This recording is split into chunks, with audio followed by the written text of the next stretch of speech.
आज मैं लेकर के आई हूँ कहानी बेपनाह इश्क। तो चलिए कहानी शुरू करते हैं। मुंबई शहर। एक रूम की बालकनी में रेलिंग को पकड़े खड़ा वह एकटक आसमान को देख रहा था। कपड़ों के नाम पर वह बस एक ट्राउजर पहन रखी थी उसने।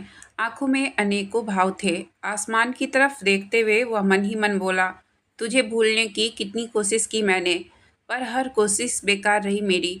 कभी शराब तो कभी शबाब, सबका सहारा लिया, पर कहीं सुकून नहीं मिला मुझे। वह तो तू लेकर चली गई। आज जिस्म के नशे में डूब चुका हूँ, पर तेरे जिस्म की खुशबू अभी तक नहीं भूला मैं। अगर तुझे मेरी जिंदगी से जाना ही था तो आई ही क्यों थी। ना तूने अपना बनाया और ना किसी और का बनने लायक छोड़ा। पर रुद्र प्रताप सिंह इतना कमजोर नहीं है कि तेरी जैसी दो कौड़ी की लड़की की वजह से टूट कर बिखर जाए। तूने जो मेरे साथ किया उसकी सजा तो तुम्हें मिलकर रहेगी। वह यह सोच ही रहा था कि जब एक लड़की पीछे से आकर उससे लिपट गई। कपड़ों के नाम पर उसके बदन पर बस एक पतली सी चादर लिपटी हुई थी। उस लड़की को अपने करीब महसूस कर रुद्र पीछे मुड़ा और उस लड़की के होठों को अपने होठों में दबा लिया। ऐसे ही वह उसे लेकर अंदर आ गया।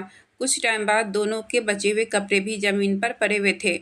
दोनों की गहरी सांस और सिसकियों की आवाज़ उस रूम में गूंजने लगी। वहीं दूसरी तरफ इंदौर में एक लड़की सफ़ेद साड़ी में लिपटी एक छोटे से रूम की खिड़की के पास बैठी, गोरा रंग, बड़ी बड़ी आंखें, जिन पर खालीपन और उदासी के बिना कुछ नहीं था। आसमान को एकटक देखते हुए वह मन ही मन बोली, क्यों भगवान जी, हमने किसकी क्या बिगाड़ा था जो हमारे साथ ऐसा हुआ।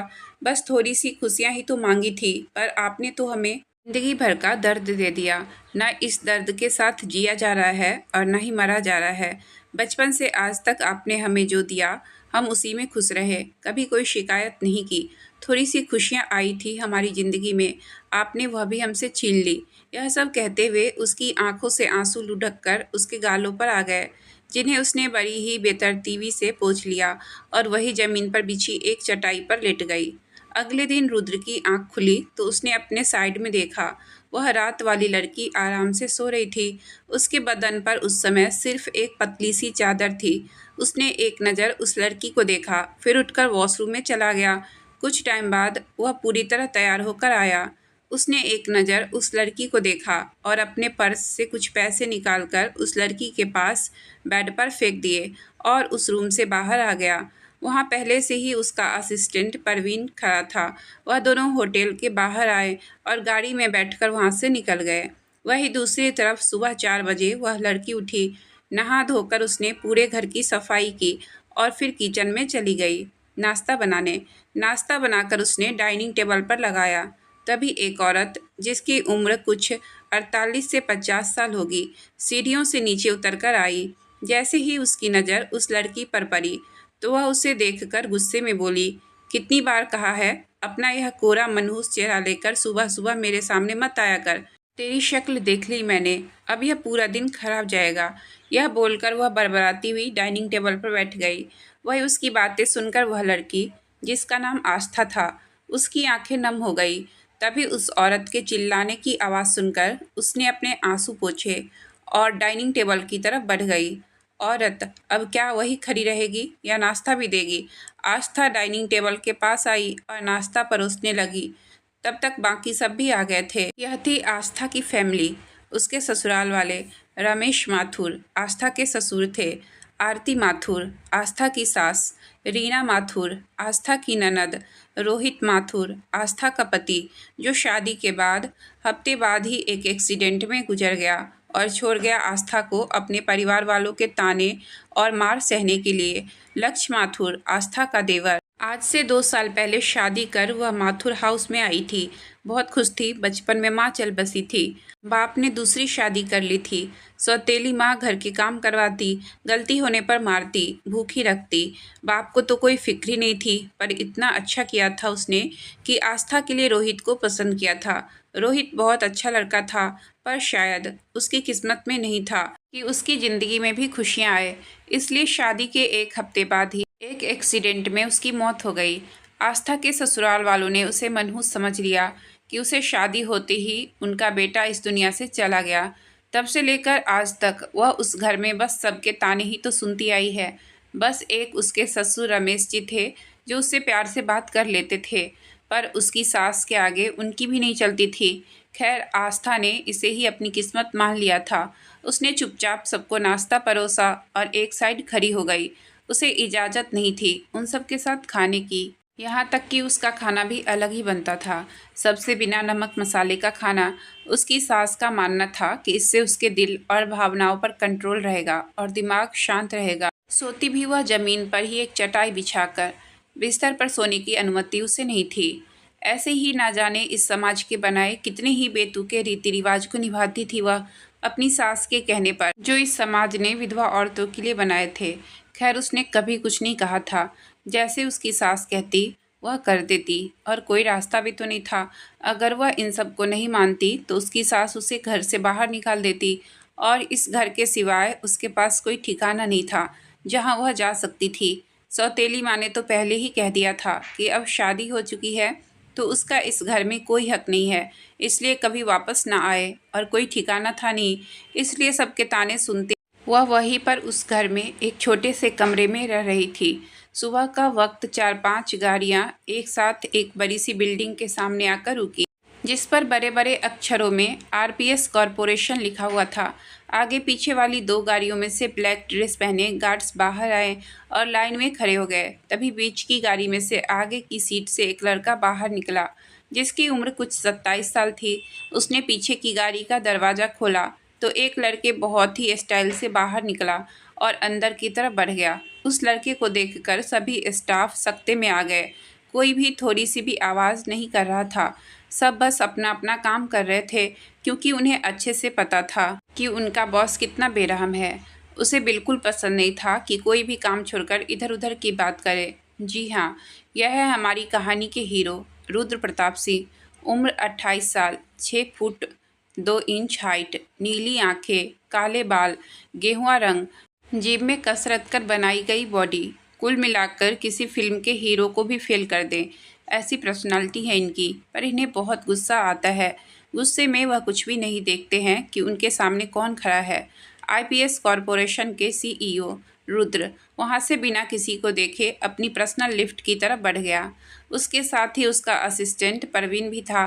प्रवीण ने जल्दी से 50 फ्लोर का बटन दबाया तो कुछ समय बाद उनकी लिफ्ट 50 फ्लोर पर आकर रुकी, तो रुद्र अपने केबिन की तरफ बढ़ गया। उसके पीछे ही प्रवीण भी था। रुद्र ने अपने केबिन में जाकर अपना कोट उतारा और अपनी बड़ी सी चेयर के पीछे रख दिया और खुद चेयर पर बैठकर अपना काम करने लगा। प्रवीण उसके सामने खड़ा उसे उसका शेड्यूल बता रहा था। पूरा शेड्यूल सुनकर रुद्र ने बस हाँ कहा और अपना काम करता रहा। प्रवीण वहाँ से बाहर निकल गया। वही इंदौर में आस्था किचन में नाश्ता बना रही थी। वही उसकी सास आरती जी हॉल में सोफे पर बैठी हुई अपने पति से बात कर रही थी। आरती जी, जीजी का फ़ोन आया था, मीना की शादी पक्की हो गई है, इसलिए हमें वहाँ जाना होगा। वही आस्था जो उनके लिए चाय लेकर आ रही थी, उनकी बात सुनकर वही रुक गई। उसके दिमाग में कुछ बातें चलने लगी जिन्हें सोचकर वह परेशान हो गई। पर उसने गहरी सांस ली और चाय लेकर अपने सास और ससुर के पास चली गई। उसकी सास ने उसे देखा और चाय का कप लेते हुए उसे देखकर बोली, अपना सामान बांध ले, तू भी हमारे साथ जाएगी। उसकी बात सुनकर आस्था ने उनकी तरफ देखा और बोली, पर मम्मी जी, मैं वहाँ क्या करूँगी? आरती जी, करना क्या है, घर के काम में जीजी की मदद हो जाएगी। वैसे भी यहाँ बैठकर अकेले रोटियाँ ही तोड़नी है मेरे पीछे, इससे अच्छा वहाँ चलेगी तो घर के काम में हाथ बटा सकती है। आस्था ने हाँ में गर्दन हिलाई और वहाँ से जाने लगी। तो आरती जी फिर बोली, और हाँ, यहाँ सिर्फ तुझे काम करने के लिए लेकर जा रहे हैं। यह मत सोचना कि तू वहाँ शादी का आनंद उठाएगी। वहाँ पर अपना यह मनहूस चेहरा किसी के सामने लेकर मत आना, समझ गई ना? उनकी बात सुनकर आस्था की आंखें नम हो गई, पर उसने कुछ कहा नहीं और हाँ में गर्दन हिलाकर वापस किचन में चली गई और अपना काम करने लगी। राकेश जी ने किचन में जाती हुई आस्था को देखा पर कुछ बोल ना सके। आस्था की हालत देखकर उन्हें भी बुरा लग रहा था, पर अपनी पत्नी को देखकर वह मन मसोर कर रह गए। वही बाहर जो आंसू आस्था ने रोक रखे थे, वही किचन में आते ही उसकी आंखों से निकलकर उसके गालों पर लुढ़क गए। वह सोचने लगी कि क्या उसकी जिंदगी हमेशा ऐसी ही रहेगी, पर फिर उसने अपने ख्यालों को झटका और बेतरतीबी से अपने आंसू साफ कर अपना काम करने लगी। आज कौन सा नया था ऐसी बातें तो वह हमेशा ही सुनती आ रही थी। जब से उसके पति की मृत्यु हुई थी, वह रोज ऐसी बातें सुनती थी जो उसके दिल को जलाती थी। पर उसे अब आदत हो गई थी सब सहने की। इसी को उसने अपनी किस्मत मान लिया था। वह चुपचाप अपना काम करती रही। वही दूसरी तरफ रुद्र अपना काम कर रहा था जब प्रवीण बिना नॉक किए उसके केबिन में घुस आया। रुद्र ने उसकी तरफ घूर कर देखा तो प्रवीण अपना सर झुकाकर धीरे से सॉरी बोला। रुद्र ने उसका चेहरा देखा तो वह थोड़ा परेशान लगा। उसे परेशान देखकर रुद्र बोला, क्या हुआ प्रवीण? वह बॉस, हमें इंदौर के लिए निकलना होगा। वहाँ की कंपनी में कुछ प्रॉब्लम हो गई है। यह बोलकर उसने रुद्र को कुछ बताया, जिसे सुनकर रुद्र का चेहरा गुस्से से लाल पड़ गया। उसने प्रवीण को जल्दी से इंदौर जाने के लिए अपना प्राइवेट जेट रेडी करने के लिए बोला तो प्रवीण यस बॉस बोलकर वहाँ से चला गया। रुद्र भी उठा और अपने पर्सनल रूम में चला गया जो उसके केबिन से अटैच था। वहाँ किसी को भी आने की परमिशन नहीं थी। वह रेडी हुआ और अपने केबिन में आ गया। तभी एक और बार प्रवीण उसके केबिन में आया और बोला, बॉस जेट रेडी है। रुद्र ने हाँ में गर्दन हिलाई और केबिन से निकल गया। वह अपनी गाड़ी में बैठा। तभी उसका फ़ोन बजा। उसने देखा तो फ़ोन पर दादी शो रहा था। रुद्र ने कुछ पल फ़ोन को देखा और फिर गहरी सांस लेकर फ़ोन रिसीव कर लिया। आगे से कुछ कहा गया, जिसे सुनकर रुद्र ने फ़ोन कट कर दिया और खिड़की से बाहर देखते हुए बोला, गाड़ी मेंशन की तरफ ले लो।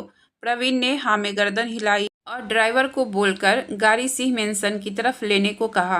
कुछ टाइम बाद उनकी गाड़ी एक बड़े से मेंशन में जाकर रुकी। सफ़ेद रंग से बना हुआ मेंशन किसी महल से कम नहीं था। एक बड़ा सा गार्डन, वहाँ तरह तरह के फूल लगे हुए थे। बीच में एक बड़ा सा फाउंटेन। रुद्र की गाड़ी मेंशन के बिल्कुल सामने जाकर रुकी। प्रवीण गाड़ी से बाहर निकला और उसने पीछे की तरफ आकर दरवाज़ा खोला तो रुद्र जल्दी से गाड़ी से बाहर निकला और अंदर की तरफ बढ़ गया। उसने हॉल में बैठे लोगों को नज़रअंदाज किया और नीचे बने एक रूम की तरफ बढ़ गया। पर तभी उसके चलते कदम रुक गए जब पीछे से एक महिला की आवाज़ आई, रुद्र बेटा तुम आ गए? कितने दिनों बाद आए हो? चलो आ जाओ, देखो मैं तुम्हारी पसंद का खाना बनाई हूँ। रुद्र पीछे नहीं पलटा पर उसने अपनी आंखें कसकर बंद कर दी। उसका चेहरा गुस्से से लाल हो गया और हाथों की मुट्ठियां कस गई। प्रवीण पीछे खड़ा रुद्र को ही देख रहा था, पर रुद्र ने उस औरत को नज़रअंदाज किया और लंबे पग भरते हुए नीचे रूम में चला गया। वहाँ एक 70 से 75 साल की औरत चेयर पर बैठी रुद्र की फोटो देख रही थी। वही रुद्र के जाने के बाद वह औरत उदास हो गई। तभी किसी ने उसके कंधे पर हाथ रखे। उस औरत ने उस तरफ देखा तो वह एक आदमी था।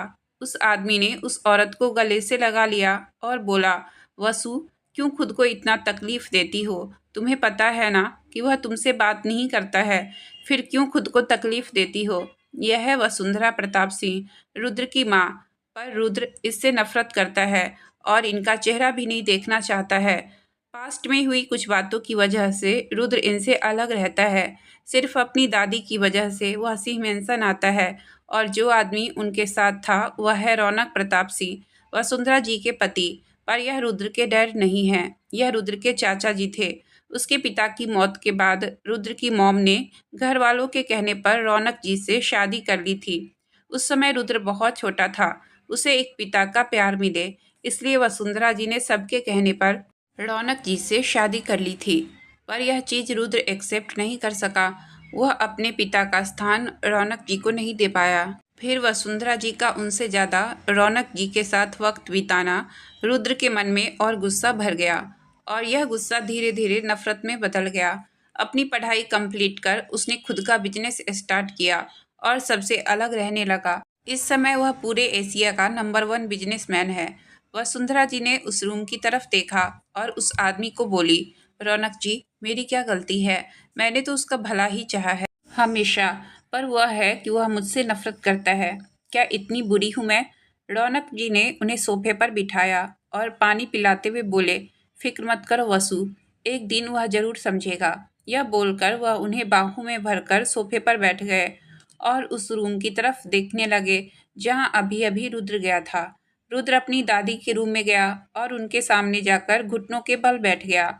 उसने उनका हाथ पकड़ा और बोला, क्या हुआ दादी, आप ठीक हैं? दादी ने अपने हाथ में पकड़ी उसकी फोटो को टेबल पर रखा और उसकी तरफ देखा और मुस्कुराते हुए उसका माथा चूमकर बोली, आ गया तू? अब तू मिलने भी नहीं आता?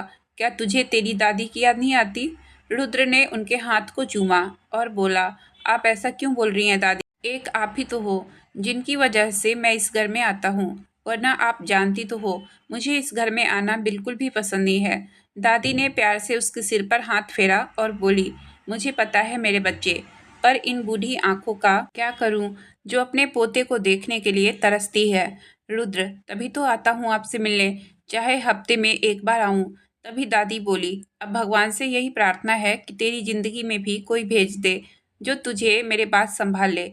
उनकी बात सुनकर रुद्र ने उनकी गोद में सर रखा और बोला, आप जानती हैं ना दादी, मुझे शादी जैसे रिश्तों में कोई विश्वास नहीं है। तभी उसके कानों में एक लड़की की आवाज़ गूंजने लगी, जो प्यार से उसे देखते हुए चिल्लाकर बोल रही थी, I love you Rudra, I love you so much. तभी यह आवाज़ बदल गई और नफरत से भरी आवाज़ उसके कानों में गूंजने लगी, तुम्हें क्या लगा मैं तुमसे प्यार करती हूँ? नो वे। समायरा के लिए तुम जैसे बस खेलने का सामान है, और तुमसे प्यार बस एक शर्त थी जो मैंने मेरे दोस्तों से लगाई थी, और कुछ नहीं। तभी वह दादी की बात सुनकर अपने ख्यालों से बाहर आया, जो बोल रही थी, पर एक न एक दिन तो तुझे शादी करनी ही होगी। अकेले कब तक जिंदगी बिताएगा? रुद्र, अकेला कहाँ, आप है ना मेरे पास। दादी वैसे ही उसके बालों को सहलाते हुए बोली, मैं कौन सा हमेशा तेरे साथ रहूंगी बच्चे, और अब तो मेरी उम्र भी हो गई है, क्या पता कब बुलावा आ जाए। इसलिए मैं चाहती हूँ कि मैं अपनी आंखों के सामने तेरा घर बसते हुए देखूं, फिर चाहे मौत भी आ जाए तो कोई गम नहीं। उनकी बात सुनकर रुद्र उन्हें देखते हुए बोला, तो आप भी पापा की तरह मुझे छोड़कर जाना चाहती हैं? दादी ने उसके माथे को सहलाया और बोली, एक ना एक दिन तो सबको जाना ही पड़ता है बेटा। और अपनी दादी को देखते हुए बोला, चलता हूँ, फिर आऊँगा आपसे मिलने। यह बोलकर उसने दादी के पाँव छुए और वहाँ से चला गया। बाहर वसुंधरा जी और रौनक जी बैठे हुए थे। रुद्र ने उन पर कोई ध्यान नहीं दिया और वहाँ से चला गया। उसके ऐसे जाने से वसुंधरा जी उदास हो गई। रौनक जी ने उन्हें शांत रहने के लिए कहा और लेकर ऊपर रूम में चले गए। वही रुद्र जल्दी से बाहर आया और अपनी गाड़ी में बैठ गया। प्रवीण भी आगे ड्राइवर के साथ बैठ गया। ड्राइवर ने गाड़ी आगे बढ़ा दी। कुछ देर बाद वह अपने जेट में बैठ इंदौर के लिए निकल गया। वही दूसरी तरफ इंदौर में आस्था अपनी सास और ससुर के साथ अपनी बुआ सास के यहाँ जाने के लिए तैयार थी। हालांकि वह जाना तो नहीं चाहती थी, पर अपनी सास के सामने कुछ बोलने की हिम्मत नहीं थी उसकी। आरती जी और आस्था गाड़ी में पीछे बैठ गई। रमेश जी ड्राइवर के साथ आगे बैठ गए। ड्राइवर ने गाड़ी आगे बढ़ा दी। तभी रमेश जी आरती जी को देखकर बोले, लक्ष्य को बता दिया आपने कि हम जीजी के घर जा रहे हैं? आरती जी, हाँ बता दिया है, वो ऑफिस से सीधा वही आ जाएगा और आते समय रीना को भी ले आएगा। रमेश जी ने हाँ में गर्दन हिलाई और आगे देखने लगे। वही आस्था भी खामोशी से बाहर देख रही थी। कुछ देर बाद उनकी गाड़ी एक घर के आगे आकर रुकी। घर काफी बड़ा था। रमेश जी गाड़ी से बाहर आए तो आरती जी भी पीछे से गाड़ी से बाहर आ गई। आस्था भी गाड़ी से निकलकर उनके सामने खड़ी हो गई। तभी सामने से एक औरत चलते हुए आई और रमेश जी और आरती जी को देखकर खुश हो गई। यह अनीता थी, रमेश जी की बड़ी बहन, पर बहुत घमंडी औरत है। इन्हें हर काम रीति रिवाज से करना पसंद है। शगुन अपशकुन को यह बहुत मानती है। रमेश जी और आरती जी ने उनके पैर छुए तो उन्होंने दोनों को आशीर्वाद दिया। तभी आस्था ने भी आगे बढ़कर उनके पैर छू लिए तो वह भड़कते हुए बोली, ए लड़की, तू यहाँ क्यों आई है? तुझे नहीं पता है कि मेरी बेटी की शादी है, और ऐसे शुभ कामों में एक विधवा का होना अशुभ होता है। पहले ही मेरे भतीजे को खा गई, और अब अगर तेरी वजह से मेरी बेटी की शादी में कोई भी परेशानी हुई तो देख लेना। उसकी बात सुनकर आस्था को बहुत बुरा लगा। उसकी आंखों में आंसू आ गए थे, पर चेहरे पर घूंघट होने की वजह से वह किसी को दिखा नहीं पाई थी। अनीता जी की बातें सुनकर रमेश जी को अच्छा नहीं लगा था। वह कुछ बोलने लगे।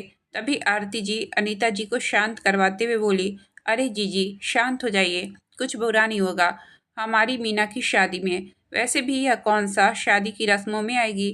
अनीता जी, तो फिर तुम इसे यहाँ क्यों लाई हो? आरती जी, तो क्या करूँ जीजी, इसे घर पर अकेला छोड़ दूँ? और अगर पीछे से कुछ ऊंच नीच हो गई तो? और वैसे भी इसे पहले ही बोल दिया है, यह किसी के सामने नहीं आएगी। फिर धीरे से अनीता जी के कान में बोली, और वैसे भी मैं तो यहाँ इसे काम करने के लिए लाई हूँ, अपने आप नौकरों के साथ मिलकर काम करती रहेगी। उसकी बात सुनकर अनीता जी सख्ती से बोली, ठीक है, इसे पीछे यहाँ सर्वेंट रूम में वहाँ रुकवा दो और अच्छे से बोल देना, मुझे यह किसी भी शुभ कामों में दिखाई नहीं देनी चाहिए। मैं नहीं चाहती हूँ कि इसका मनहूस साया मेरी बेटी के सुखी जीवन पर पड़े। यह बोलकर वह वहाँ से आरती जी के साथ चली गई। अपनी बहन और बीबी की बातें सुनकर रमेश जी दुखी हो गए। उन्होंने आस्था की तरफ देखा, जो चुपचाप अपना बैग लेकर नौकरों की रूम की तरफ बढ़ गई। उसे देखकर रमेश जी दुखी से बोले, पता नहीं क्यों भगवान इस मासूम सी बच्ची को इतनी तकलीफ दे रहे हैं, समझ नहीं आता है। और कितने दुख लिखे हैं इस बच्ची की जिंदगी में। यह बोलकर वह दुखी मन से अंदर की तरफ बढ़ गए। वही कोई और भी था जिसे आरती जी और अनीता जी की बातों का बुरा लगा था। यह कोई और नहीं, लक्ष्य था, रमेश जी का छोटा बेटा और आस्था का देवर। उसने भी अपनी माँ और बुआ की बातें सुनी थी, पर वह कुछ कह नहीं सका, क्योंकि अगर वह कुछ बोलता तो सब लोग फिर उसकी भाभी को ही बुरा भला कहते। उसने एक नज़र उस तरफ देखा जहां आस्था गई थी और फिर वह अंदर की तरफ बढ़ गया। वही रुद्र का जेट इंदौर लैंड हुआ और वह ब्लैक 3 पीस सूट पहने, आंखों पर काला चश्मा लगाए बाहर आया और अपनी गाड़ी की तरफ बढ़ा। प्रवीण उसके पीछे ही था। अचानक एक ठंडी हवा का झोंका आया, जिससे रुद्र को एक सुकून सा मिला। उसे ऐसा लगा किसी ने प्यार से उसे छुआ हो, जिससे उसे एक सुकून का एहसास हुआ। उसने इधर उधर देखा जैसे किसी को ढूंढ रहा हो, पर उसे कोई भी दिखाई नहीं दिया। प्रवीण उसे ही देख रहा था, पर रुद्र से कुछ भी कहने और पूछने की हिम्मत उसमें नहीं थी, इसलिए शांति से खड़ा रहा। रुद्र ने अपना सिर झटका और गाड़ी में बैठ गया। प्रवीण भी आगे ड्राइवर के पास बैठ गया। प्रवीण ने उसकी तरफ देखा और बोला, बॉस, पहले कहाँ जाना है, मेंशन या कंपनी? रुद्र, कंपनी चलो। उसके बोलने पर ड्राइवर ने गाड़ी आगे बढ़ा दी। रुद्र का मुंबई के साथ दिल्ली, इंदौर और भी कई जगहों पर ऑफिस था, पर उसका मेन ऑफिस मुंबई में था। वहां से वह सब कुछ देखता था। कुछ टाइम बाद उसकी गाड़ी कंपनी के सामने आकर रुकी। प्रवीण गाड़ी से बाहर आया और पीछे का दरवाजा खोला तो रुद्र पूरे रौब के साथ बाहर आया और अंदर की तरफ बढ़ गया। सारे एम्प्लॉय उसे ग्रीट कर रहे थे, पर उसने किसी पर ध्यान नहीं दिया और अपने केबिन की तरफ बढ़ गया। उसे जल्दी से अपना काम खत्म करना था, जिसके लिए वह यहाँ आया था। वह अपनी चेयर पर बैठा और जल्दी से जल्दी लैपटॉप पर अपनी उंगलियां चलाने लगा। वही प्रवीण उसे कुछ बता रहा था। उसकी पूरी बात सुनने के बाद रुद्र अपनी रोबदार और गुस्से भरी आवाज में बोला, अगले 10 मिनट में वह मुझे मीटिंग रूम में चाहिए। प्रवीण ने हाँ में गर्दन हिलाई और वहां से चला गया। उसे पता था अब उसका बॉस बहुत गुस्से में है, अब उसे रोक पाना बहुत मुश्किल होगा। रुद्र भी अपनी सीट से उठा और मीटिंग रूम की तरफ बढ़ गया। वह जाकर अपनी चेयर पर पैर चढ़ाकर बैठ गया। तभी प्रवीण मीटिंग रूम में आया और उसके साथ और भी 2 लड़के थे। प्रवीण जाकर रुद्र के पीछे खड़ा हो गया। वह दोनों लड़के सर झुकाकर रुद्र के सामने खड़े हो गए। उनकी हिम्मत नहीं हो रही थी कि वह रुद्र के सामने देख सके, क्योंकि रुद्र उन्हें अपनी कातिल निगाहों से घूर रहा था। वह अपनी सीट से खड़ा हुआ और उन दोनों के सामने जाकर खड़ा हो गया और अपनी दमदार आवाज में बोला, अब तुम लोग मुझे सच बताओगे या मैं अपने तरीके से सच पता करूं? यह बोलकर वह उन दोनों को घूर कर देखने लगा। उसकी बात सुनकर वह दोनों लड़के और भी घबरा गए, पर फिर भी कुछ नहीं बोले और गर्दन झुकाकर बैठे रहे। उन्हें चुप देखकर रुद्र को और भी ज्यादा गुस्सा आने लगा। उसने अपने माथे को अपनी उंगली और अंगूठे की मदद से रब किया और खुद को शांत करने की कोशिश करने लगा, पर उन्हें चुप देखकर रुद्र का गुस्सा बढ़ता ही जा रहा था। जब उससे गुस्सा कंट्रोल नहीं हुआ तो उसने एक जोरदार पंच उस लड़के के मुंह पर मारा। वह इतना जोर का था कि वह लड़का जमीन पर गिर गया और उसके मुंह से खून निकलने लगा। वही उसकी हालत देखकर दूसरा लड़का डर गया और रुद्र के पैरों में बैठते हुए माफी मांगते हुए बोला, हमें माफ कर दीजिए सर, हमसे बहुत बड़ी गलती हो गई है, हम बस लालच में आ गए थे, प्लीज हमें माफ कर दीजिए। रुद्र ने उसकी तरफ देखा और गुस्से से बोला, किसके कहने पर किया यह? लड़का जल्दी से उसकी बात सुनकर बोला, वह रॉय साहब के कहने पर। उन्होंने कहा था आपकी कंपनी के अकाउंट में फेरबदल करने को, और फिर कहा कि हम रिकॉर्ड रूम में जाकर उस दिन का वीडियो डिलीट कर दे, आपको कुछ पता नहीं चलेगा और वह बाकी सब संभाल लेंगे। प्लीज हमें माफ़ कर दीजिए, हमसे गलती हो गई है, आगे से ऐसा कुछ नहीं करेंगे। यह बोलकर वह लड़का सर झुकाकर बैठ गया। उसे रुद्र से बहुत डर लग रहा था। रुद्र उसे गुस्से में देखते हुए बोला, रुद्र प्रताप सिंह के पास गलती की माफी नहीं, सजा होती है, जो तुम लोगों को जरूर मिलेगी। यह बोलकर उसने प्रवीण की तरफ देखा तो उसका इशारा समझकर प्रवीण ने हाँ में गर्दन हिलाया और किसी को फोन करने लगा। कुछ टाइम बाद वहां पुलिस आई और उन दोनों लड़कों को ले गई। रुद्र ने उनके खिलाफ पुलिस को सबूत दे दिए थे। वह अपने केबिन में चला गया और अपनी सीट पर सर टिकाकर आंखें बंद कर बैठ गया। प्रवीण वही उसके सामने ही खड़ा था। कुछ टाइम शांत रहने के बाद प्रवीण धीरे से बोला, मिस्टर बजाज की बेटी की शादी है, उन्होंने पर्सनली आपको इनवाइट किया है। उसकी बात सुनकर रुद्र कुछ देर शांत रहा और फिर बोला, कब है शादी? प्रवीण, कल शाम को, और आज संगीत है, उन्होंने आपको आने के लिए कहा है। रुद्र ने कहा ठीक है और अपने काम में लग गया। वही दूसरी तरफ आज शाम मीना की मेहंदी थी और रात को संगीत। सब लोग मेहंदी की तैयारी कर रहे थे। गार्डन में मेहंदी का सारा अरेंजमेंट किया गया था। सब लोग वहीं पर मौजूद थे। रमेश जी और लक्ष्य भी वहीं मौजूद थे। वही अनीता जी अपनी बेटी को देखकर खुश हो रही थी, जिसे मेहंदी वाली मेहंदी लगा रही थी। वही आरती जी की बेटी रीना भी वही बैठी मेहंदी लगवा रही थी। सब लोग आपस में हंसते हुए बातें कर रहे थे। तभी लक्ष्य की नज़र आस्था पर गई, जो दूर खड़ी होकर सबको देख रही थी। उसने आस्था को देखा और आवाज़ देते हुए बोला, भाभी, आप वहाँ क्यों खड़ी हो? यहाँ आ जाइए, आप भी सबके पास। उसकी बात सुनकर सब लोग उस तरफ देखने लगे। वही अनीता जी और आरती जी की आंखें गुस्से से लाल हो गई। वह लक्ष्य की बात सुनकर आस्था बहुत डर गई, क्योंकि वह अपनी सास को बहुत अच्छे से जानती थी।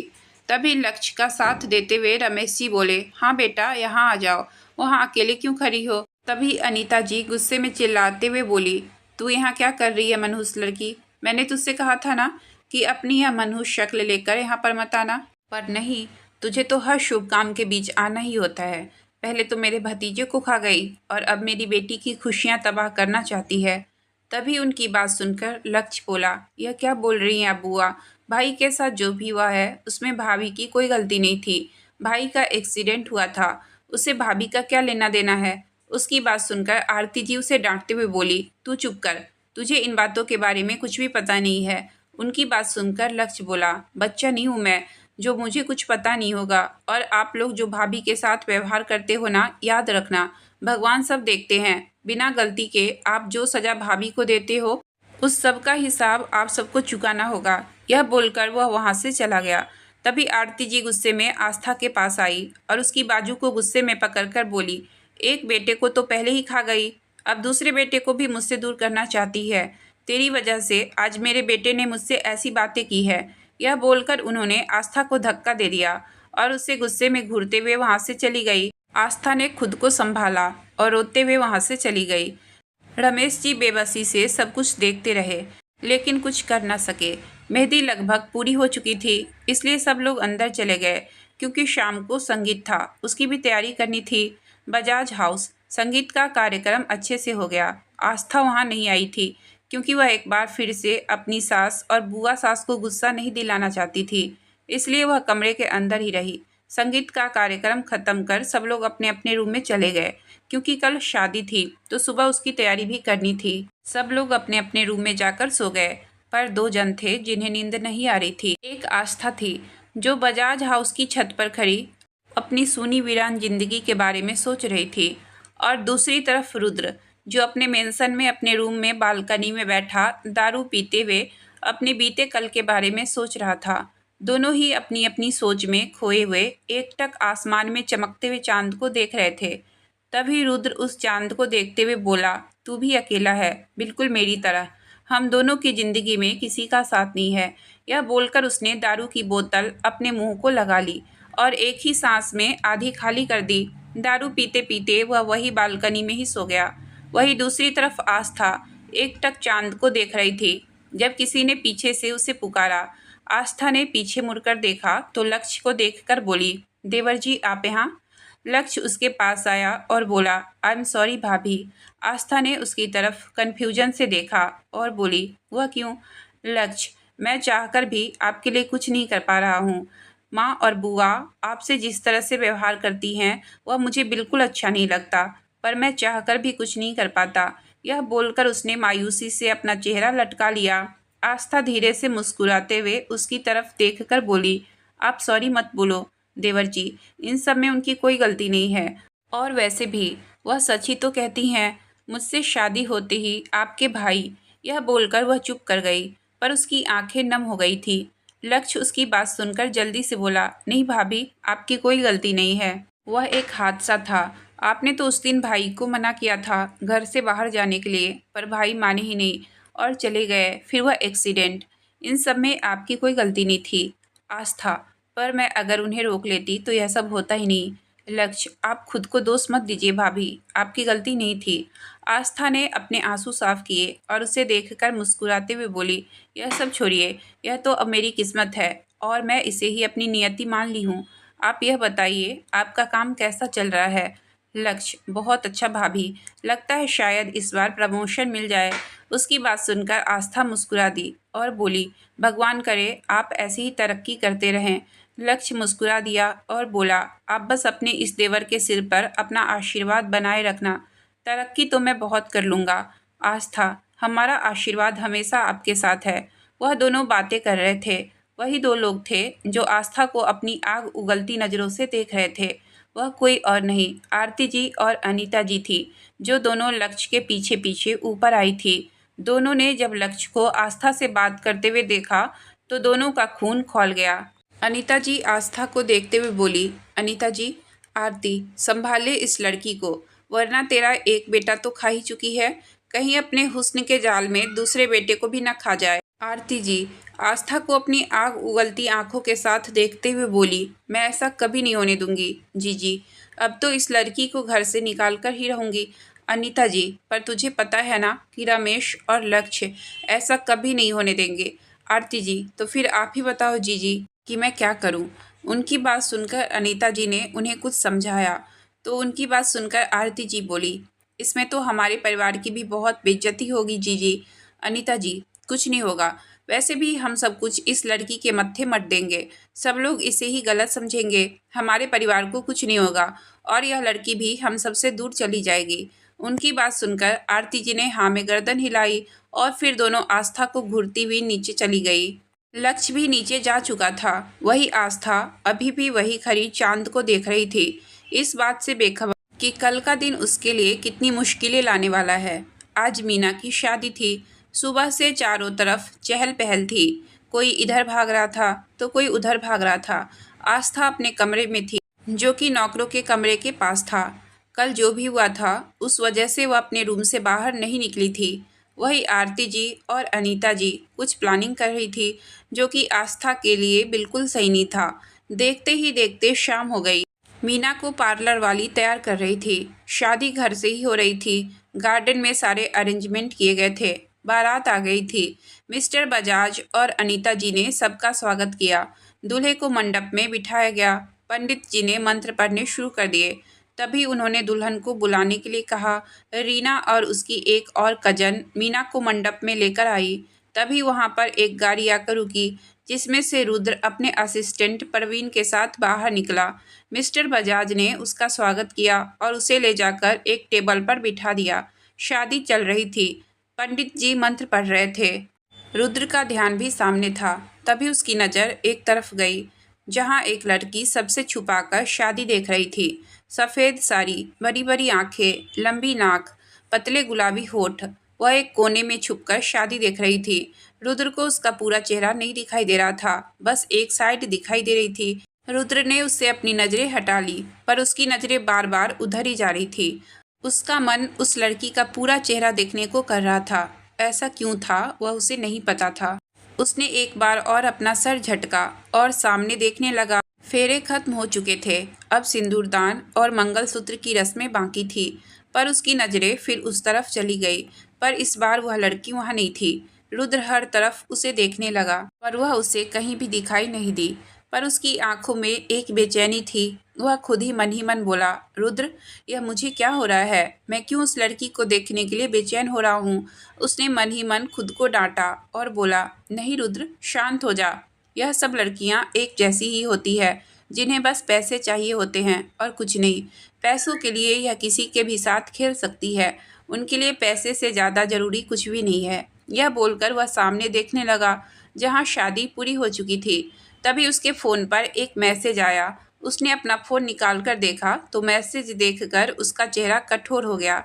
आंखें गुस्से से लाल हो गई। वह अपनी लाल आंखों से उस मैसेज को घूरने लगा जिस पर लिखा था, बेबी तुम मुझे भूल तो नहीं गए? देखो ना, तुम्हें आज का दिन भी याद नहीं है। आज मेरा बर्थडे है, तुम्हारी समायरा का बर्थडे, पर तुमने मुझे अभी तक विश नहीं किया। लो now wish me a happy birthday. Message पढ़कर रुद्र की पकड़ अपने फ़ोन पर कस गई। हाथ और माथे की नसें फूल गई। प्रवीण जो उसके पास ही बैठा हुआ था, उसकी नज़र जब उसके बॉस पर गई तो उसे इतने गुस्से में देखकर वह डर गया। पर उसने हिम्मत की और बोला, बॉस आप ठीक तो हो?